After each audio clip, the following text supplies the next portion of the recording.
बिस्मिल्लाहिर्रहमानिर्रहीम। मैं हूं ताहिर ढिंडसा और आप देख रहे हैं टी डिजिटल। चैनल को लाइक और सब्सक्राइब कर लें और बेल आइकन को भी प्रेस कर लें ताकि आप तक वीडियो फ़ौरन पहुंचती रहे। शहबाज शरीफ लीडर ऑफ द अपोजिशन की तकरीर के दौरान हंगामा हुआ। मलाइका बुखारी जो एक एमएनए है हुकूमत की तरफ से, वो ज़ख्मी भी हो गई। बहुत ही गलीज़ और गंदी गालियाँ दी गई जो हम ज़ुबान पे लाते हुए भी हया आती है, और लोगों को ताना दिया जाता है कि फ़लाँ तो इस किस्म की गालियाँ देता है, he is not a good या she is not a good person. तो वो कोट करते हैं कि जी इस किस्म की आमियाना ज़ुबान है, उसकी बाज़ारी ज़ुबान है। अब ये कल सारा नेशनल असम्बली में हुआ, लेकिन इसके अब दो चीज़ें हैं जिसके बारे में हम आपको एग्जैक्ट बताते हैं कि ये था क्या और आगे चीज़ें किस तरफ चल रही हैं। जो हाउस की बिज़नेस कमेटी थी उसने एजेंडा तय किया और उस पर डिसाइड हुआ कि ये आइटम होंगे और प्रेजेंट किया जाएगा और फ़लाँ लोगों को मौका दिया जाएगा इस पर बातचीत करने की। अब जब शहबाज शरीफ ने बात शुरू की तो थोड़ी थोड़ी तू मैं से, आवाज़ों से, सीटियों से, और आहिस्ता आहिस्ता लड़ाई हुई और फिज़िकल ब्रॉल शुरू हो गया, लड़ाई और मार कुटाई और चीज़ें। एक सार्जेंट वहाँ जो थे आर्म्ड जो होते हैं वहाँ पे, वो भी ज़ख्मी हो गए और मलाइका बुखारी भी ज़ख्मी हो गई। मैंने आपको पहले बताया वो एमएनए है हुकूमत की, और वो लड़ाई चलती रही और हुकूमत के एमएनएज़ ने भी बढ़ चढ़ के ज़ुबान दराजी और मार कुटाई में, फेंकने में, पेपर में हिस्सा लिया, और कुछ हुकूमत के अरकान ने, और मुस्लिम लीग नून के भी कुछ लोगों ने हिस्सा लिया, जिसकी सबसे बड़ी कैजुअल्टी ये हुई कि शहबाज शरीफ की तकरीर नहीं हो सकी। अगर हम गौर से देखें तो इसका बेनिफिट इसका किसको हुआ, इसका बेनिफिशरी कौन है, और इसका नुकसान किसका हुआ। नुकसान इसका सबसे ज़्यादा शहबाज शरीफ को हुआ।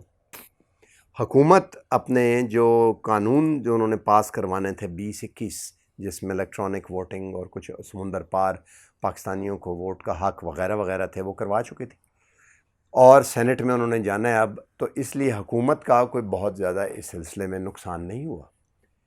नून लीग का जो मरीम नवाज़ को रिप्रेजेंट करती है, वो एमएनए थे, उनका भी कोई इतना नुकसान नहीं हुआ कि एक असेंबली है जिसमें वो बाहर हैं, मरीम नवाज़ और नवाज़ शरीफ बाहर हैं, वो क्यों चले, उनका भी कोई नुकसान नहीं हुआ। नुकसान हुआ शहबाज शरीफ का। तो ऐसा अब क्यों किया गया? कहा जाता है कि एस्टेब्लिशमेंट की कोई बातचीत हुई है शहबाज शरीफ से, and he is emerging as an alternate leader.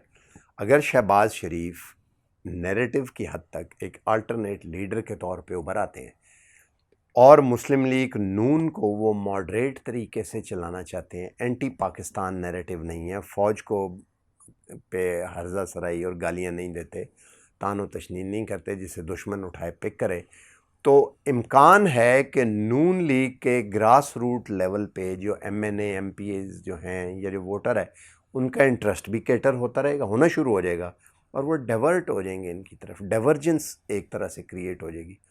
और नवाज़ शरीफ लीडर तो अभी वही हैं, वो जिसको नॉमिनेट करेंगे ज़ाहिर है वो जीतेगा। अगर और कुछ देर आगे चलता रहे तो नवाज़ शरीफ दूर और पॉलिटिक्स से रिटायर, नैरेटिव की हद तक तो बातचीत वो करते हैं, और मरीम नवाज़ जो हैं वो इन बट लेजिस्लेटिव बिजनेस से दूर, क्योंकि वो और अभी कुछ देर तक इलेक्ट हो ही नहीं सकती। नतीजा ये होगा कि मुस्लिम लीग नून, जैसे हमने पहले कहा कि ये टॉप लीडरशिप एलिमिनेट, हेडलेस, और नई एक लीडरशिप डेवलप हो जाएगी। शहबाज शरीफ बूढ़े आदमी हैं, अगर वो भी चले जाते हैं तो आगे नवाज़ शरीफ फैमिली से निकल के लीडरशिप शहबाज शरीफ फैमिली में चली जाएगी, जो कि मरीम को बिल्कुल कबूल नहीं है। इसीलिए तो वो अपनी मरती हुई माँ को लंदन छोड़ के आई थी कि इलेक्शन लड़ें वो तो। और बताया जाता है कि इसहाक डार रोए और उन्होंने नवाज़ शरीफ को एयरपोर्ट पर रोकने की कोशिश की। जब मरीम ने ये फ़ील किया कि रुका जा रहा है तो उन्होंने इमीडिएटली कहा चलें चलें जी दुआ करें और चलते हैं। वो यहाँ आई और यहाँ से सीधा अडयाला चली गई, ले गए उनको, और वो हो नहीं सका। तो she is very much interested कि वो प्राइम मिनिस्टर बने। तो مین بینیفیشری اس کو شہباز شریف کو اس کا. دوسری طرف حکومت جو ہے وہ بھی نہیں چاہتی کہ شہباز شریف مرج ہو، کیونکہ اگر شہباز شریف مرج ہو جاتے ہیں تو ایک بہت بڑی پارٹی جو کہ مسلم لیگ نون ہے وہ بھی ظاہر ہے دوبارہ سے پولیٹکس میں ان ہو جائے گی، اور اس چیز کے امکانات ہو جائیں گے کہ کسی سٹیج پہ جا کے نیریٹو میں ریفرمیشن کے ساتھ انٹرنیشنل حالات جب پاکستان کے ٹھیک ہونے شروع ہو جائیں گے، ہم اس میں سے جس میں امریکہ ہمارے اگینسٹ ہے اور افغانستان میں اور ہم چائنا کی طرف اور رشیا کی طرف جا رہے ہیں اور انڈیا اس سے جب ملک آگے نکل جائے گا تو پھر دوبارہ نون لیگ کے مرج ہو جو ایک بڑا چیلنج ہو. اور خاص طور پہ پی ٹی آئی نے جو بیرونی قرضے اور اندرونی اکانومی کو درست کرنے کے لیے ایک گالی کھائی ہے اور ووٹر کو ناراض کیا ہے، ان کی جیبوں سے پیسے نکال کے ملک کو آگے چلایا ہے، اور قرضے ہمیں یہ معلوم ہے فزیکل ڈیفیسٹ کس طرح کم ہوا. تو اور اکانومی کو دوبارہ، کیونکہ وہ اکانومی جو خالی کر دی گئی تھی وہ غریب لوگوں کی جیبوں سے 2 روپے نکال کے دوبارہ اس کا خزانے کا کافی حد تک پیٹ بھرا گیا تاکہ کام چل سکے. لوگوں کو تو نہیں پتہ جب نکالا جاتا ہے ان کی جیب سے تو اس کا مطلب یہ ہے کہ ان کے پاس پیسے کم رہ جاتے، اور چیزیں بھی کیونکہ کم ہو جاتی ہیں تو مہنگائی بھی ہو جاتی ہے. مہنگائی کچھ مافیا نے بھی کی بٹ مہنگائی بھی، تو لوگوں کو یہ نہیں پتہ. تو یہ ساری قربانی جو پہلے اپ فرنٹ ریفارمز کے لیے پی ٹی آئی نے کی، خطرہ ہے کہ اس چیز کو ہی یوز کر کے اچھے دنوں میں کوئی اور لے اڑے، تو وہ بھی نہیں چاہتے. انہوں نے بھی ہنگامے میں کنٹریبیوٹ کیا، چلتا رہا. تو اصل میں جو ٹارگٹ تھا وہ ٹیسٹلی بٹوین رائیولز ایک ہی تھا. ہر کوئی یہ چاہتا تھا کہ حکومت بھی اور اپوزیشن بھی، minus leader of the opposition. آپ دیکھیں کہ شہباز شریف کے جو اپنے ایم این اے تھے جو کل کو شاید لاہوری گروپ والا جو معاملہ ہم کہتے تھے اس طرح سے آگے کریں، وہ کھڑے رہے، انہوں نے ہنگامہ نہیں کیا. دوسری چیز ایک اور بڑی اس اسمبلی سے ثابت آئی ہے کہ پارلیمنٹری سسٹم فیلئر کی طرف جاتا ہوا نظر آتا ہے. اب ایک کویشچن یہ ہے کہ کیا یہی وہ چیز تھی جو سٹریٹس میں ہنگامے ہوتے رہے اور توڑ پھوڑ اور ان رول وہاں سے لوٹ کے تو اسمبلی میں یہ چیز پلٹی ہے، یا اسمبلی سے وہاں جاتی تھی اور ناؤ دا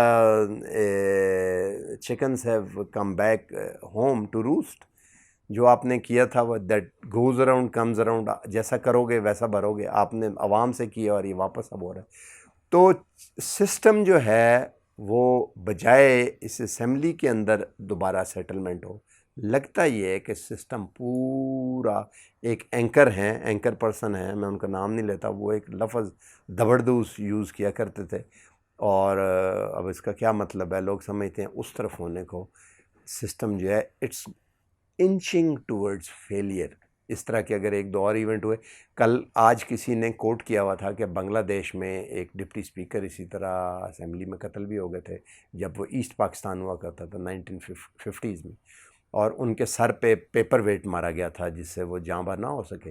اس زمانے میں وہ یاد ہے جب پیپر ہوتے تھے، پیپر لیس انوائرمنٹ نہیں تھی ڈیجیٹل دور سے، آج سے 20-25 سال پہلے، تو پیپرز کو پنکھے کی آواز سے اڑنے کے لیے وزن رکھا جاتا، اور وہ شیشے کے ہوتے تھے، اس کے اندر بڑے پھول بوٹے اور پھول خوبصورت اور شیشے کا وہ بڑا بھارا پیپر ویٹ ہوتا تھا نیچے سے فلیٹ. اب آبویسلی وہ اتنی بھاری چیز اگر سر میں کوئی زور سے مارے گا تو اس سے بچنے کا تو پتھر سے کم زور کا لگتا ہے، وہ پتھر سے زیادہ ڈینسٹی کا وہ شیشہ ہوتا تھا. تو ان کا انتقال ہو گیا. اب کسی نے کوٹ بھی کیا تھا، یہ لگتا یہ ہے کہ یہ انتقال جو ہے پارلیمنٹری سسٹم کی ڈیموکریسی اور چیزیں تیزی سے نئے سسٹم کی طرف بڑھ رہی ہیں، چاہے وہ پریزیڈنشل سسٹم ہو یا کچھ اور. آج تک کے لیے اتنا ہی، ملتے ہیں اگلی ویڈیو میں. ایک دفعہ پھر ریکویسٹ کروں گا کہ چینل کو لائک اور سبسکرائب کر لیں اور بیل آئیکن کو بھی پریس کر دیں. اللہ حافظ.